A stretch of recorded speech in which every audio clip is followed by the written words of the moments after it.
Hello friends, welcome to the 22nd session of Chemistry of Carbon and its Compounds. It is the second session of soaps and detergents. In this session we will see how cleansing effect of soaps exactly happens. As we all know, soaps are sodium or potassium salts of higher chain fatty acids. Long chain fatty acid रहने से this is lipophilic and this is hydrophilic. So what exactly happens when we apply soap on our dirty clothes? In water, when we dissolve soap, for example, we will take a cloth. Suppose there is one dust particle or oil greasy particle present over here. I'll present it on board. Okay. While washing clothes, what all steps we do? First we dissolve the soap in water. Then we soak the clothes in water. अभी हमने पानी में जो है वो कपड़े को भी डाल दिया है और सोप को भी, डिटर्जेंट पाउडर को भी डाल दिया है, सोप को भी डाल दिया है. अभी सोप सॉल्यूशन में सोप की प्रॉपर्टी क्या है? सोप को एक जो इसका सर है और इसका एक टेल है, इसकी पूंछ, यानी ये जो लॉन्ग हाइड्रोकार्बन की टेल है और ये जो हेड है पोलर, तो ये पानी में जाने के बाद में सबसे पहले क्या करेगा? ये डिसोसिएट हो जाएगा COO माइनस और Na प्लस में.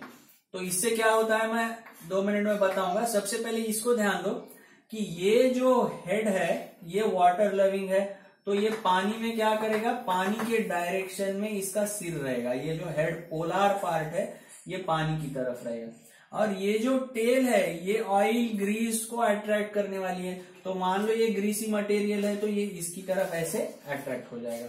और ऐसे बहुत सारे इसमें सोप के मॉलिक्यूल्स है तो वो इधर आके ऐसे चिपक जाएंगे. तो फ्रेंड्स, इधर चिपकने के बाद ऐसे बहुत सारे मॉलिक्यूल्स इस डर्ट के ऊपर जब चिपक जाएंगे तो इस तरह का एक सिनारियो क्रिएट होगा. और जब हम ये जो ट्रैप हुआ सो डर्ट है इसको रिंस करेंगे, बार बार धोएंगे रगड़ रगड़ के, तो ये जो डर्ट रहती है इस मॉलिक्यूल के साथ दूर हो जाती है. तो फ्रेंड्स, एग्जैक्ट मैकेनिज्म क्या होता है इसमें? मान लो 2 आदमी है A और B, ये एक दूसरे से इतना हेट करते हैं कि एक दूसरे का मूवी देखना नहीं चाहते. तो इन दोनों में अगर कुछ सुलह करना है, इन दोनों का कुछ मतलब ज्वाइनिंग कराना है, तो ऐसा कोई बंदा लगेगा जो इसके साथ भी बात करता हो और इसके साथ भी बात करता हो. मान लो C. ये C जो बंदा है इसका रिलेशन A के साथ भी अच्छा है और B के साथ भी अच्छा है, तो ये दोनों में जो है ये मांडिबली कर सकता है. यानी ये जो सोप मॉलिक्यूल है हमारा और ये डर्ट मॉलिक्यूल और ये वाटर, हम अगर सोप नहीं डालेंगे, सिर्फ पानी में भिगोएंगे, तो पानी ये डर्ट को निकाल नहीं पाएगा क्योंकि ऑयल और ग्रीस जो है वो वाटर में मिसिबल नहीं है. तो ये सोप क्या काम करता है? सोप का जो टेल पार्ट है वो डर्ट की तरफ लगेगा और इसका जो हेड पार्ट है ये वाटर लविंग है. इस तरह से ये डर्ट के ऊपर इसका टेल पार्ट जाके चिपक जाता है और उसको रिंस बार बार करने की वजह से we are able to clean our clothes. तो इस तरह से ये क्लीनिंग इफेक्ट होता है. You might have one small doubt कि अगर ये COO माइनस ये अगर इधर चिपक जाते हैं तो ये सेटल नहीं होते क्या? सेटल नहीं होते हैं फ्रेंड्स, क्योंकि अगर मान लो ये डर्ट के ऊपर ये जो इसी का नाम है मिसेल्स, ये डर्ट के ऊपर ये हाइड्रोकार्बन की जो लंबी चेन है और ये जो हेड है ये अगर इस तरह से लग जाएंगे तो ये सेटल नहीं होते क्या? नहीं होते फ्रेंड्स. क्यों? क्योंकि जब ये वाटर में सोप को हम डालते हैं तो ये डिसोसिएट हो जाता है COO माइनस और Na प्लस में. तो ये ऐसे COO माइनस इन सब के ऊपर जो चार्ज है तो एक दूसरे को वो रिपेल करते हैं, इसलिए this will be a colloidal solution. ये एक कोलाइड फॉर्म में रहता है और ये जो मिसेल्स है ये वाटर में डिस्पर्स फॉर्म में रहते हैं, इसलिए ये सेटल नहीं होता है। तो मिसेल का हम अगर बहुत बार एग्जाम में ये क्वेश्चन आता है, व्हाट आर मिसेल्स। तो मिसेल को डिफाइन करना है तो इस तरह से डिफाइन कर सकते हैं, micelle as the spherical aggregate of soap molecule in the solution of soap in water.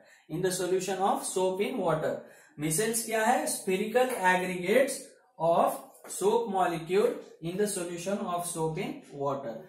तो इस तरह से इसकी क्लींसिंग एक्शन होती है। और इसमें दो चीजें ध्यान रखने लायक है friends.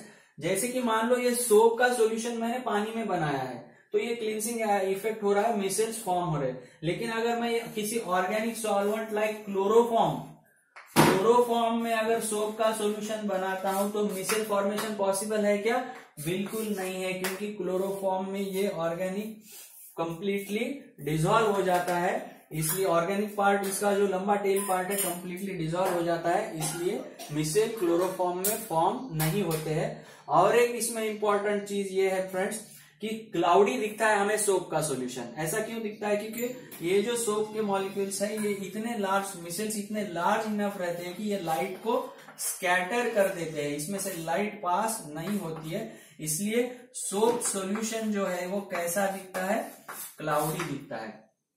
So friend, this was the cleansing effect of soaps. लेकिन इसका भी एक ड्रॉबैक है, ये हार्ड वाटर जिसमें कैल्शियम मैग्नीशियम बहुत ज्यादा रहता है, जैसे कि समंदर का पानी या अपने बोरवेल का पानी, तो इसमें सोप अगर हम इस्तेमाल करते हैं तो कम फॉर्म होता है because of calcium and magnesium. This is the drawback of soap. अगले सेशन में हम इसको डिटेल में देखेंगे।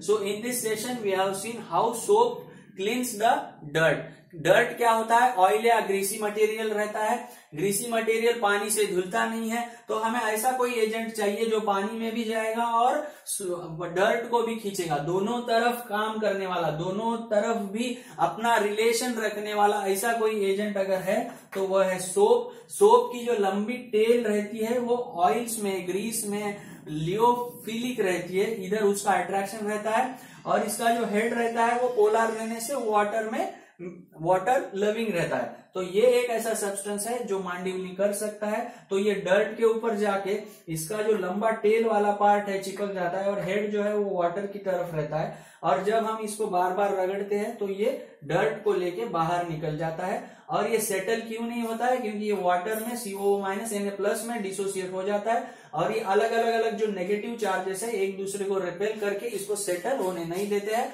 और ये एक कोलाइडल सॉल्यूशन बनाता है। इसमें डिस्पर्स्ड फॉर्म में वाटर में ये प्रेजेंट रहता है।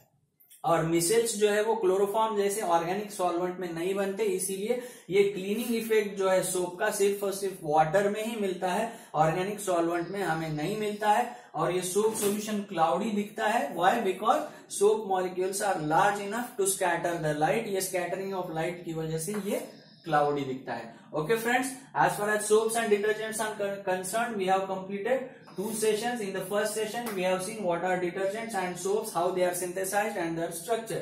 In this session, we have seen cleansing effect of soaps. In the next session, we will see what is soft and hard water and what are detergents and how they are effective over soaps. But detergents also have some drawbacks also. That also we will see in the next session. Okay. Thank you friends.